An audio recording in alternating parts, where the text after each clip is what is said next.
How am I supposed to address you? You have been in government for over 35 years. You had many titles. A woman of righteous courage. Distinguished Congresswoman from California. To the first woman speaker in our history. Speaker of the House, Nancy Pelosi. How do people address you? Nancy. Nancy. And how do I address you? That's totally up to your discretion. How would you like to address me? Gracie's mom? Yes. Would that be good? That would be very good. You know, it's true. I mean, Gracie is the star of the show. We all know that, and that's fine. But when this show was born the week that my son was born. Is that beautiful? And I do think of myself as mom first. Really, it's how I identify the most. You have yourself 5 kids. 5 kids. And 9 grandbabies. I think that would be a full-time job.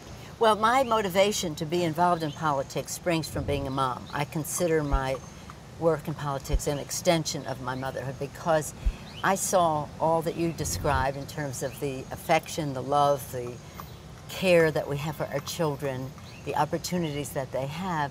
And then you see so many kids in America or in the world who don't have those opportunities. My motivation is the 1 in 5 children in America who lives in poverty.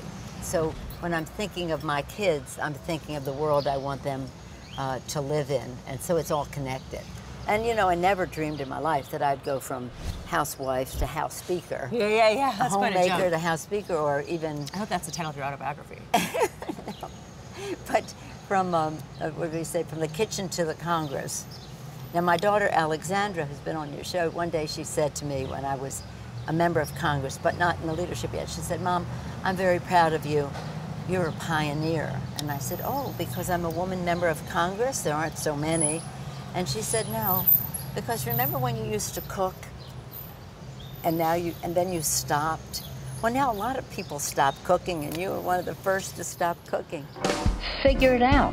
You succeed, it's in your pocket. You fail, the taxpayer pays the bill. I did a little calling around before you came on the show. I called some friends on the Hill. They said that she is the most powerful woman in Washington. Does that mean when you make a decision, it just sticks because you said it? Well, it means that I can make a difference, and it isn't because I make a decision, it's because being a woman, we build consensus. And we build consensus, and we have consensus, then we all agree this is the way we're going to go. So why aren't you running for president? Seriously. I love being a legislator. I love it. I feel like a weaver, that I'm at a loom and I'm weaving all of these beautiful threads together, which are the different thinking of members from across the country. But my strength springs from the fact that we build our consensus together. Democrats and Republicans must work together to ensure our nation lives within its means. And women are particularly good at that. Yes. Well, yes, some are. Some are. Some are. I don't know, sometimes I have a hard time with it because I feel like my approach sometimes is more male. It's like, just get it done.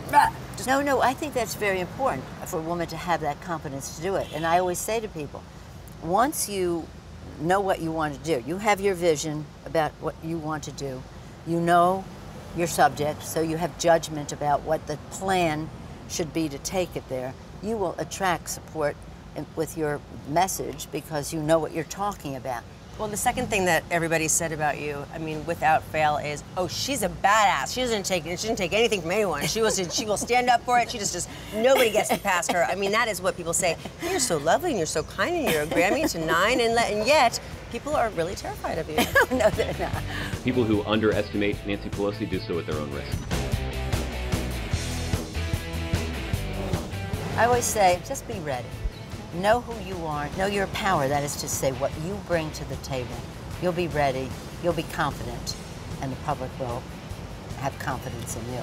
Well then, no matter what the challenge is, any old challenge, are you ready?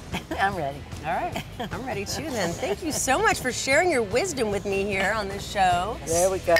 Bam.